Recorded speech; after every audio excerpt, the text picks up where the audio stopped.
இயேசுவில் பிரியமானவர்களே, பாஸ்கா காலத்தினுடைய 3வது ஞாயிற்றுக்கிழமை வழிபாட்டில் நாம் பங்கெடுத்துக் கொண்டிருக்கிறோம்.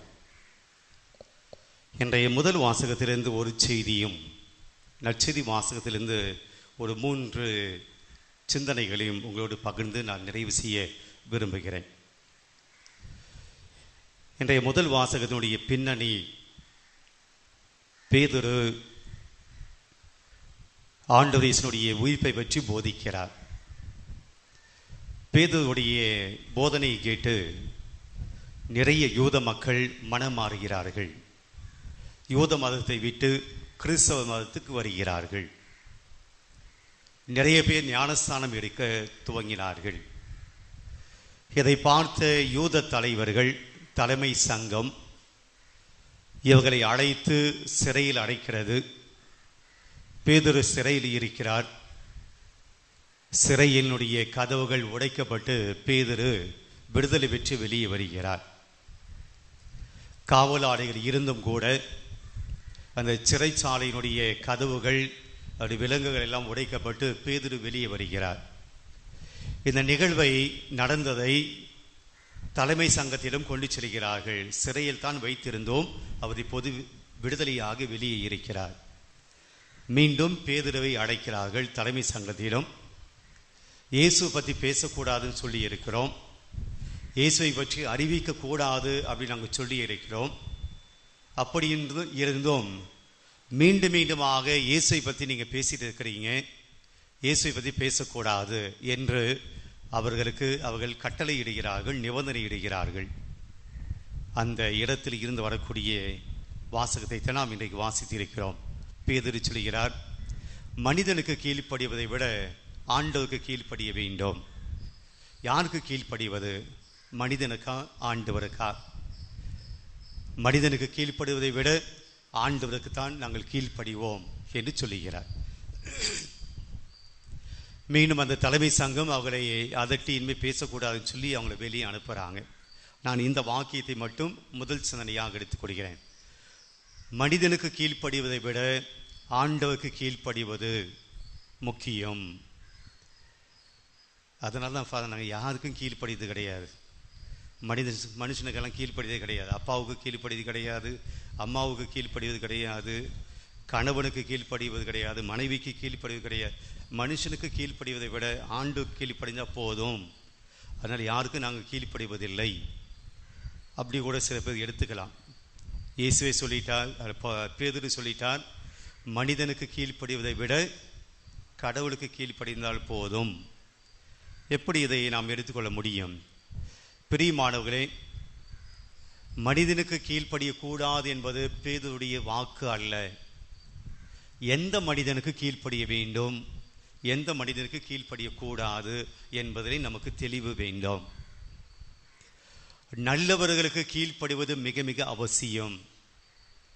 பெற்றவர்கள், பெரியவர்கள், உயர்ந்தவர்கள், ஆசிரியர்கள், நம்முடைய தலைவர்கள், நல்லவர்களுக்கு கீழ்ப்படிவது அது ஒரு பண்பு, அது ஒரு பணிவு, அது ஒரு தாழ்ச்சி. கெட்ட மதிப்பீடுகள், கெட்ட எண்ணங்கள், கெட்ட வாழ்வு வாழக்கூடியவர்கள் இவர்களுக்கு கீழ்ப்படிவது கூடாது. பேதுருக்கு முன்னாடி இருந்தவங்க யாரு? அவர் யாரை பார்த்து சொல்கிறார்? நாங்கள் உங்களுக்கு கீழ்ப்படிவதை விட கடவுளுக்கு கீழ்ப்படிய வேண்டும். அந்த தலைமை சங்கம் என்ன சொல்லியது? இயேசு பற்றி போதிக்காத, இயேசு பற்றி சொல்லாத, உண்மையை பறைசாற்றாத, நடந்ததை மக்களுக்கு சொல்லாத, உண்மைக்கு எதிராக இருந்தவர்கள் அந்த தலைமை சங்கம். பேதுரு அவங்கள பார்த்து தான் சொல்கிறாரு, உண்மைக்கு எதிராக இருப்பவர்களை பார்த்து உங்களுக்கு நாங்கள் கீழ்ப்படிய மாட்டோம். இன்னைக்கு அந்த தைரியம் தான் நமக்கு வேண்டும். உண்மைக்கு புறம்பாக, நேர்மைக்கு புறம்பாக, மனசாட்சிக்கு புறம்பாக, மதிப்பீடுகளுக்கு புறம்பாக, பாவத்தில் வாழக்கூடிய, தீய வழியில் வாழக்கூடிய இவர்களுக்கு கீழ்ப்படிவதை விட நல்லவர்களுக்கு கீழ்ப்படிய வேண்டும். அது அப்பாவாக இருந்தாலும் சரி, அம்மாவாக இருந்தாலும் சரி, நம்மை விட வயதில் குறைவாக இருந்தாலும் சரி, நாம் அவர்களுக்கு கீழ்ப்படிய வேண்டும். கடவுளுக்கு கீழ்ப்படிய வேண்டும் என்பதை எப்படி எடுத்துக்கலாம்? இன்னைக்கு கடவுள் வந்து இது செய் அப்படின்னு சொல்ல போகிறாரா? கடவுள் வந்து இது பண்ணு அப்படின்னு சொல்ல போகிறாரா? கடவுள் வந்து இதை செய்யாத அப்படின்னு சொல்ல போகிறாரா நேரில் வந்து? அப்போ கடவுளுக்கு கீழ்ப்படிவது என்பது என்ன? நல்ல மனிதர்களுக்கு கீழ்ப்படிவது தான் கடவுளுக்கு கீழ்ப்படிவது. நல்லவற்றுக்கு கீழ்ப்படிவது தான் கடவுளுக்கு கீழ்ப்படிவது. பிரியமானவர்களே, இந்த கீழ்ப்படிதல் என்பது என்ன? நிறைய சொல்லலாம். ஒரே ஒரு வார்த்தை சொல்லி நான் நிறைவு செய்கிறேன். கீழ்ப்படிதல் என்பது தாழ்ச்சியின் அடையாளம், பணிவின் அடையாளம். எங்கே தாழ்ச்சி இல்லையோ அங்கு கீழ்ப்படிதல் என்பது நடைபெறாது. தாழ்ச்சி இல்லாத இடத்தில் யாரும் கீழ்ப்படிய மாட்டாங்க. ஒரே ஒரு நிகழ்வை சொல்லி நான் நிறைவு செய்கிறேன் இந்த முதல் வாக்கியத்தை, முதல் செய்தியை. தொடக்க கால கிறிஸ்தவ சமூகத்தில் தொடக்க கால செயின்ட், த ஏர்லி சர்ச் செயின்ட் அப்படின்னு சொல்லக்கூடிய மக்கரியாஸ், ஒரு புனிதர். அவர் ஜெபித்து கொண்டிருக்கிற போது ஒரு சாத்தான் வந்து முன்பாக நிற்கிறது. அவருடைய கையில் மிகப்பெரிய அரிவாள், வெட்டுகிற ஒரு கத்தி வைத்து சாத்தான் முன்பாக இருக்கிறது. மக்கரியாஸ் முன்பாக இருக்கிறார். இந்த காட்சியை காண்கிறார். அந்த அரிவாளை வைத்து கொண்டு அந்த மக்கரியாஸ் செயின்ட் முன்பாக வந்து நிற்கிறார். அதை வெட்டுவதற்காக, மக்கரியாசினுடைய தலையை வெட்டுவதற்காக அந்த சாத்தான் கையை ஓங்குகிறார். ஓங்கிய மாத்திரத்திலேயே அவர் வலுவிழந்து, அந்த சாத்தான் வலுவிழந்து அப்படியே ஸ்டன்னாக அப்படியே நிற்கிறார். வெட்ட முடியல. அதுக்கு முன்னாடி கை, அதுக்கு மேலே கை போல அந்த மக்கரியாசினுடைய தலையை வெட்டுவதற்குண்டான பலம் அந்த சாத்தான் இழந்து விடுகிறது. சாத்தான் உணர்ந்து மக்கரியாசிடம் சொல்லுகிறது, உன்னை என்னால் வெட்ட முடியல, உன்னை வெட்டுவதற்குண்டான பலம் என்னுடைய இல்லை, என்கிட்ட இல்லை, இப்போ ஏன் தெரியுமா என்று சொல்லி சாத்தான் மக்கரியாசிடம் கேட்கிறார். அவர் சொல்லுகிறார், தெரியாது, உன்னுடைய பலம் உடனடியாக எப்படி குறைந்து போனது என எனக்கு தெரியாது. அப்போது சாத்தான் சொல்லுகிறது, உன்னை வெட்டுவதற்காக பலத்தோடு வந்தேன், இப்போ பலம் இல்லாமல் இருக்கிறேன். என்னுடைய பலம் எப்படி குறைந்து போனது என்றால், நீ இப்போது ஜெபித்து கொண்டிருக்கிறாயே, அந்த ஜபத்தினால் அல்ல, அந்த ஜபத்தினால் அல்ல. இந்த மக்கரியாஸ் நிறைய ஃபாஸ்டிங் இருப்பார், நிறைய நோன்பு இருப்பார், உண்ணாமல் இருப்பார். நீ மேற்கொள்கிற உண்ணா நோன்பு அதனாலேயும் அல்ல நான் என்னுடைய பலத்தை இழந்தது. என்னுடைய பலத்தை நான் இழந்தது உன்னிடம் இருக்கக்கூடிய தாழ்ச்சி, உன்னிடம் இருக்கக்கூடிய பணிவு. இதுதான் என்னுடைய பலத்தை ஒன்றுமில்லாமல் ஆக்கிவிட்டது, உன்னை வெட்ட முடியாமல் ஆக்கிவிட்டது உன்னுடைய பணிவும் உன்னுடைய தாழ்ச்சியும். பிரியமானவர்களே, பேதுரு சொல்கிறார், கீழ்ப்படியுங்கள், மனிதனுக்கு அல்ல கடவுளுக்கு கீழ்ப்படியுங்கள். வேறு வார்த்தை சொல்ல வேண்டும் என்றால் நல்லதுக்கு கீழ்ப்படியுங்கள், நல்லவர்களுக்கு கீழ்ப்படியுங்கள்.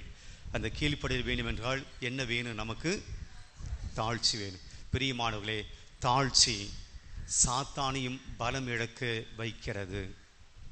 தாழ்ச்சி சாத்தானுடைய பலத்தை குறைக்கிறது. தாழ்ச்சி தான் நம்மை தூய வாழ்வுக்கு இட்டு செல்லும். The humbleness leads to holiness. The humbleness leads to holiness. நம்முடைய பணிவும் நம்முடைய தாழ்ச்சியும் தான் தூய வாழ்வுக்கு நம்மை அழைத்து செல்லும், விண்ணக வாழ்வுக்கு அழைத்து செல்லும். நம்மிடம் எந்த அளவுக்கு தாழ்ச்சி இருக்கிறதோ நமக்கு முன்பாக வலியவர்கள் வீழ்வார்கள். நமக்கு முன்பாக எந்த அளவுக்கு பணிவு இருக்கிறதோ நம்மை விட பலசாலிகள் நமக்கு முன்பாக பணிந்து நிற்பார்கள். இன்னைக்கு பேதுரு சொல்கிறார், கடவுளுக்கு நாங்கள் கீழ்ப்படிவோம்.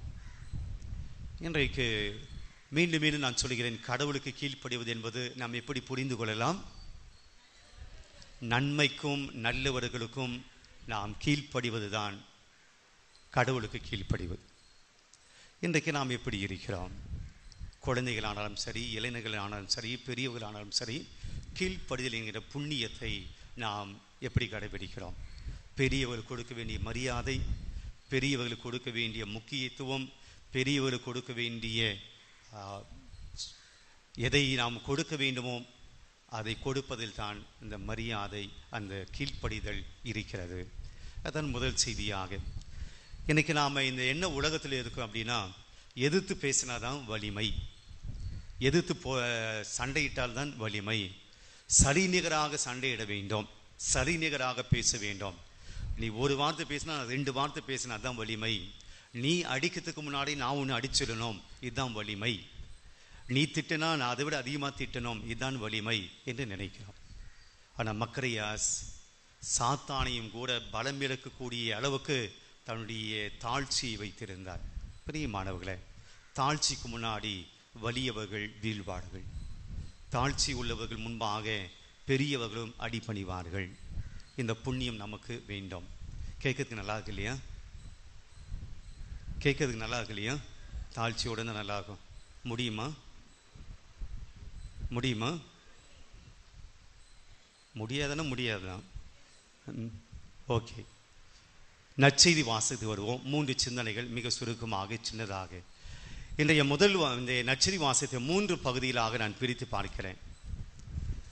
முதல் பகுதி, இன்றைக்கு நற்செய்தி வாசம் தொடங்கியதிலிருந்து ஆண்டு வயசு தன்னுடைய சீடர்களுக்கு பிரேக்ஃபாஸ்ட் கொடுக்கிறார், காலை உணவு கொடுக்கிறார். விடிய காலையில் அவர்கள் கடலிலிருந்து வருகிறார்கள். ஏற்கனவே அங்கே அப்பம் இருக்கிறது, பொரித்த மீன் இருக்கிறது. இயேசு அவர்களுக்கு கொடுத்து சாப்பிடுகிறார்கள். எங்கிருந்து தொடங்கிச்சு இந்த வாசகம்? எங்கிருந்து தொடங்கியது நற்செய்தி வாசகம்? நான் முடிச்சு தான் சொன்னேன், தொடங்குது சொல்லலை. எங்க தொடங்கியது இன்றைய நற்செய்தி வாசகம்? அதுக்கு முன்னாடி தொடங்குது. பேதுரு தன்னோடு இருந்த சீடர்களிடம் சொல்லுகிறார், நான் மீன் பிடிக்க போறேன், மீன் பிடிக்க போகிறேன். மற்ற சீடர்களும் பேதுருவோடு செல்கிறார்கள். இரவு முழுவதுமாக வலைகளை போடுகிறார்கள். மீன் ஒன்றும் கிடைக்கவில்லை. அப்போதான் இயேசு அவளுக்கு காட்சி கொடுக்கிறார். மீன் ஒன்றும் பிடிபடவில்லையான்னு கேட்கிறார். ஒன்றும் கிடைக்கலன்னு சொல்றாங்க. வலது பக்கம் போடுங்க அப்படின்னு சொல்றாரு. போடுகிறார்கள், மீன் கிடைக்கிறது. அப்போது அவர்கள் மீன் நிறைய கிடைத்தவுடன் அதை இழுத்து கொண்டு வருகிறார்கள். பேதுரு ஏற்கனவே கடலில் ஊற்றி இயேசுவிடம் வந்து விடுகிறார். எல்லாரும் கரைக்கு வருகிறார்கள். அங்கே இயேசு அவங்களுக்கு காலை உணவை கொடுக்கிறார். இது முதல் பகுதி. இந்த பகுதியிலிருந்து நம்முடைய வாழ்க்கைக்கு என்ன எடுத்துக்கொள்ளலாம்? பிரியமானவர்களே, இயேசு இதற்கு முன்பாக பேதுருக்கும் சீடர்களுக்கும் நிறைய தடவை தான் உயிர் தெழுந்ததை காட்சியாக கொடுத்து விட்டார். இயேசு அவருக்கு முன்பாக தோன்றினார். பேதுரு இயேசுனுடைய கல்லறைக்கு ஓடி இருக்கிறார். அங்கு இயேசு உயிர்த்ததை அவர் பார்த்திருக்கிறார். இயேசுனுடைய உடம்பு இல்லை, அவருடைய துணிகள் அங்கே மடித்து வைக்கப்பட்டிருப்பதை பார்த்திருக்கிறார். 2 சீடர்கள் எம்மாவுஸ் ஊருக்கு போகிறார்கள். அங்கே அவர்கள் இயேசுவை கண்டு கொண்டார்கள். திரும்பவும் மீண்டும் அவர்கள் எருசலேமுக்கு வந்தாங்க. அங்கே இயேசு காட்சி கொடுத்துட்டார். மீண்டும் இயேசு சீடர்கள் இருந்த அறைக்கே வந்தார். உங்களுக்கு அமைதி உரித்தாக என்று சொல்லி காட்சி கொடுத்தார். 2வது தடவை வருகிறார். தோமா நம்பல, எனவே 2வது மீண்டும் வருகிறார். வந்து அவர் காட்சி கொடுக்கிறார். எல்லாருக்கும் காட்சி கொடுத்துட்டார். நான் உயிர் தெழுந்து விட்டேன் என்று எல்லாருக்கும் சொல்லிட்டார். ஆனாலும் கூட இப்ப பேதுரு சொல்லுகிறார், நான் மீன் பிடிக்க போகிறேன். பிரியமானவர்களே, மீன் பிடித்து கொண்டு இருந்த அந்த பேதுருவிடம் இயேசு சொல்லுகிறார், நீ இன்று முதல் நீ மனிதரை பிடிப்போர் ஆக்குவேன் என்று சொல்ல உடனே பேதுரு என்ன செய்தார்? வலைகளை விட்டுவிட்டார், படகை விட்டுவிட்டார், தன்னுடைய குடும்ப உறவுகளை விட்டுவிட்டு உடனடியாக இயேசுவை பின்தொடர்ந்தனர் முதல் சீடர்கள். மற்ற எல்லா சீடர்களும் அழைத்த உடனே இயேசுவை பின்தொடர்ந்தார்கள். அப்படியே விட்டுட்டு இயேசுவை பின்தொடர்ந்தார்கள். இப்போ இயேசு காட்சி கொடுத்த பின்பும் உயிர் தெழுந்ததை எடுத்து சொன்ன பின்பும் கூட இந்த சீடர்கள் இயேசுனுடைய உயிர்ப்பில் அந்த அளவுக்கு கான்பிடென்டா இல்லை, அந்த அளவுக்கு உறுதியாக இல்லை, நம்பவில்லை.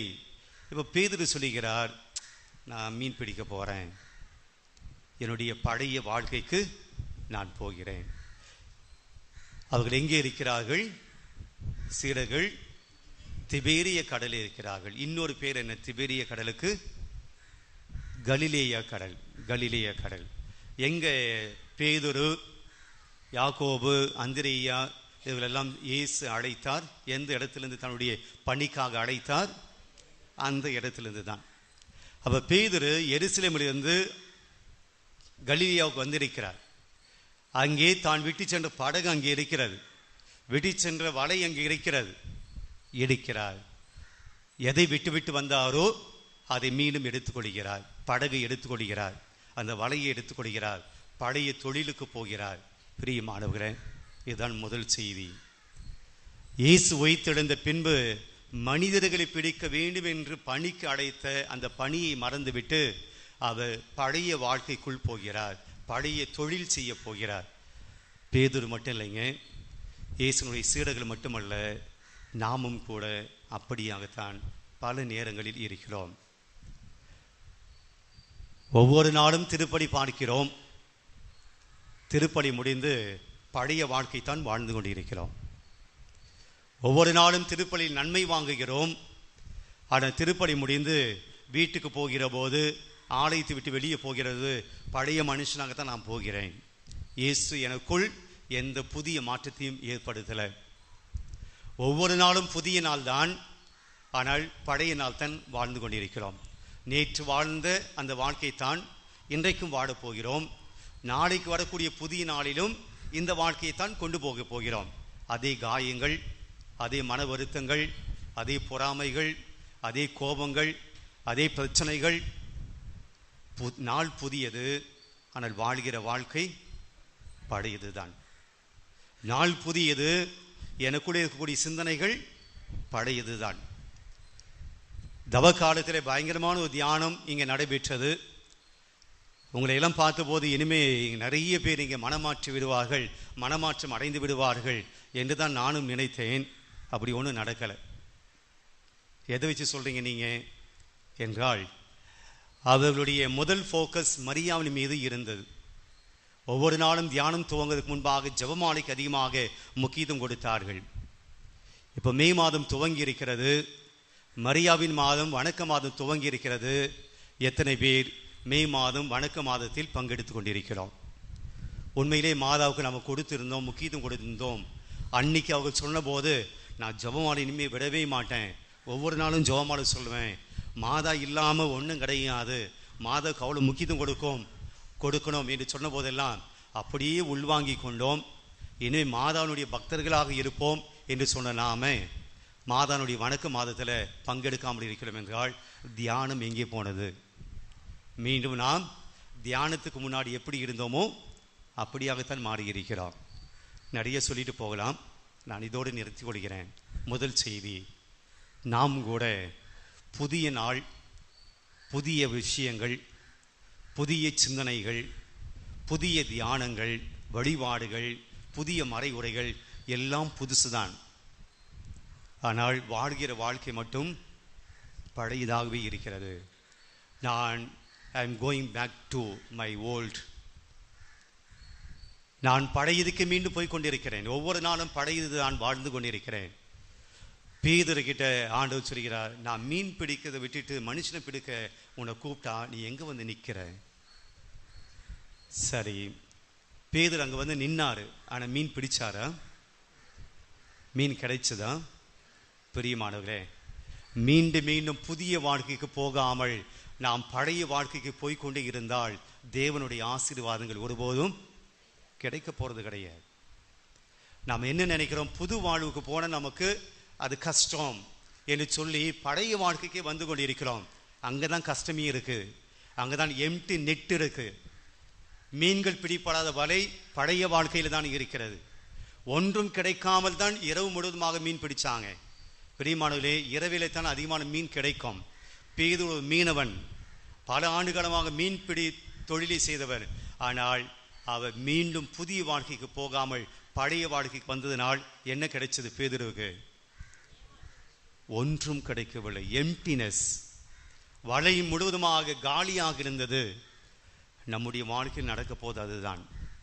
when you are going back towards your sin, மீண்டும் மீண்டும் பழைய பாவங்களையே போய்கொண்டிருக்கிற போது, மீண்டும் மீண்டும் பழைய பாவங்களை செய்து கொண்டிருக்கிற போது, மீண்டும் மீண்டும் பழைய இடத்துக்கே நான் போய்கொண்டிருக்கிற போது, தேவனுக்கு பிடிக்காத காரியங்கள், கடவுளுக்கு பிடிக்காத காரியங்கள், பாவ வாழ்க்கை, கெட்ட வாழ்க்கை, கெட்ட சிந்தனைகள், கெட்ட செயல்கள், இதிலேயே நாம் மீண்டும் மீண்டும் போகிற போது you will not get anything.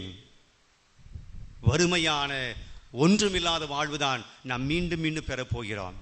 பிரியமானவர்களே, புதியதுக்கு வாருங்கள் என்று ஆண்டவர் விடுக்கிறார்.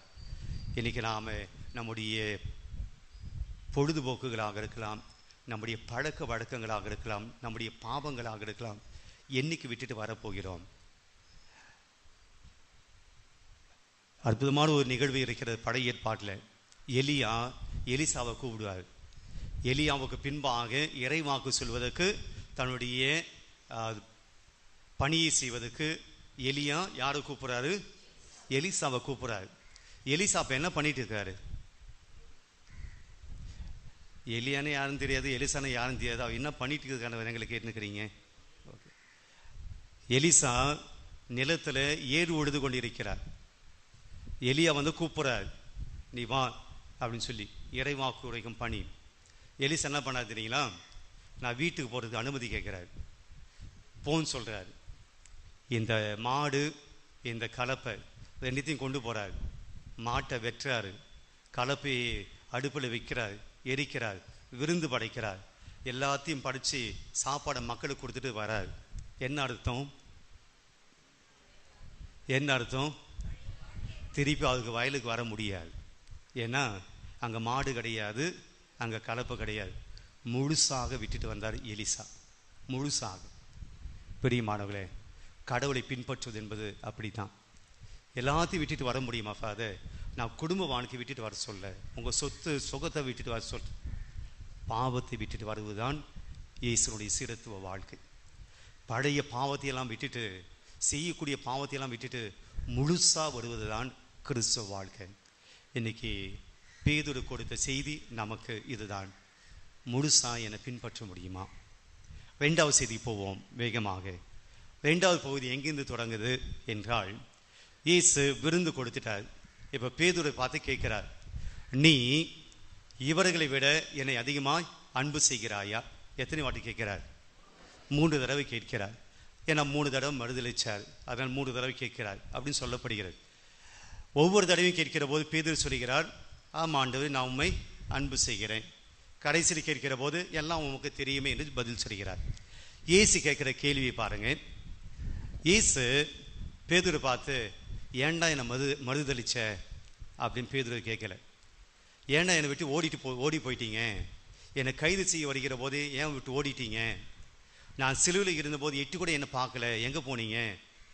நம்பிக்கை துரோகம் பண்ணிட்டீங்க என்று பழைய வாழ்க்கையை பற்றி இயேசு கேட்கல.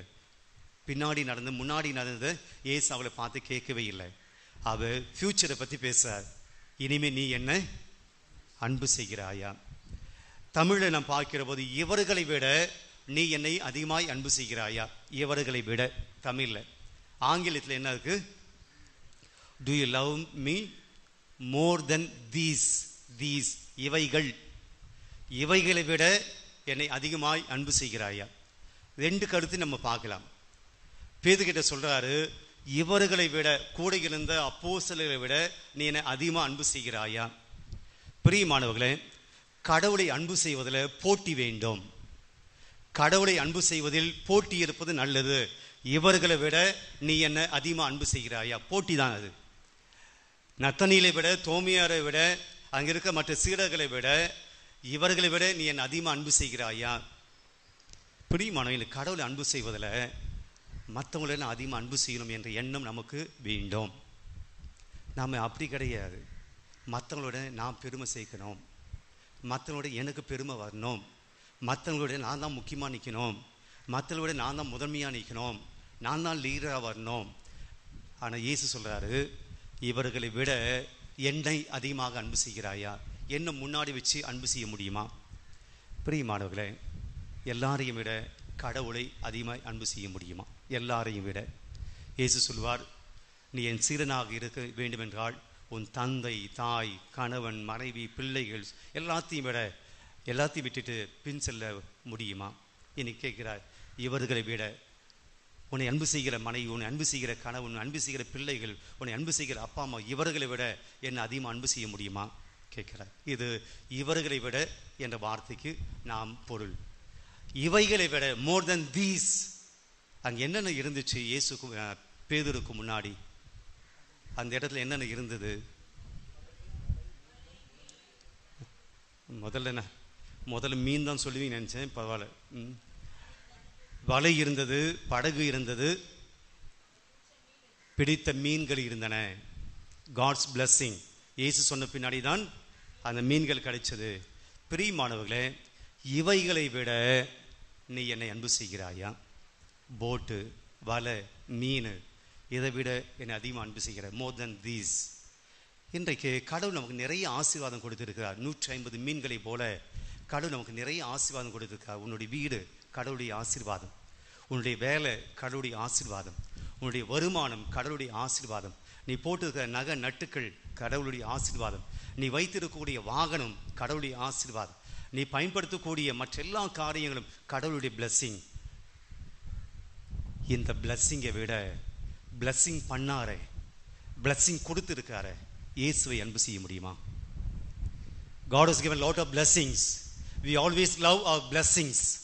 கடவுள் கொடுத்த blessings-ஐ நம்ம லவ் பண்றோம். கடவுள் கொடுத்த blessings-ஐ நம்ம அன்பு செய்கிறோம். அதுவும் கடவுளுடைய blessing தான். ஆனால் blessing-ஐ கொடுத்த ஆசீர்வதித்த கடவுளை நாம் முதன்மைப்படுத்த முடியுமா? என் வீட்டை விட, என் காரை விட, என் சொத்தை விட, என் பணத்தை விட இது கொடுத்த கடவுள் தான் எனக்கு முக்கியம் என்று do you love me more than these?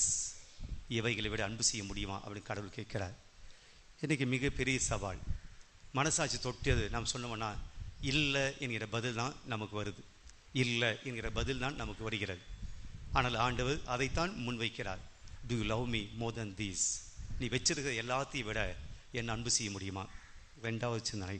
3வது இறுதியாக, பிரியமானவர்களே, பேதுரு சொல்ல உன்னை அன்பு செய்கிறேன், எல்லாம் உமக்கு தெரியும் ஆண்டவரே அப்படின்னு சொல்லி முடிக்கிறார். அப்போ இயேசு சொல்றாரு, நீ என்னை அன்பு செய்வதாக இருந்தால் என் ஆடுகளை மேய்க்க வேண்டும். கடவுள் அன்பு செய்கிறது வார்த்தையில் கிடையாதுங்க, வழிபாடுகள் கிடையாது. கடவுளை அன்பு செய்வது வழிபாடுகளோ வார்த்தைகளோ மட்டும் கிடையாது. அதுவும் தான், ஆனால் அது மட்டும் கிடையாது.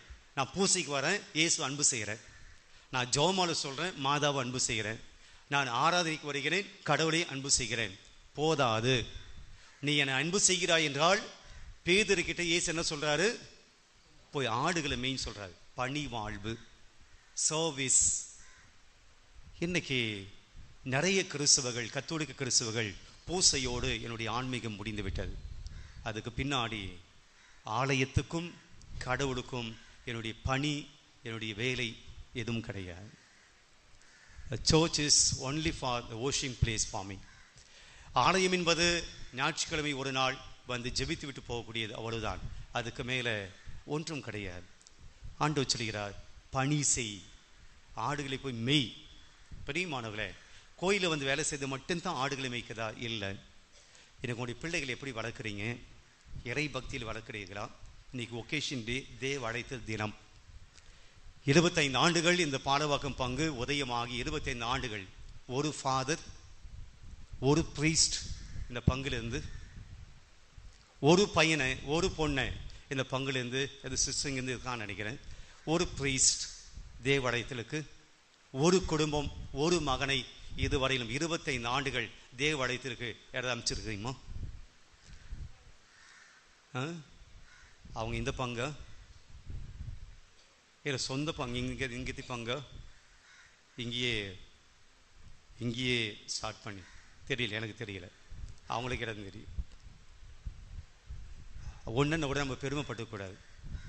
ஒரே ஒரு பிரீஸ்னா கூட அதில் பெருமை ஒன்றும் கிடையாது. 25 ஆண்டுகள்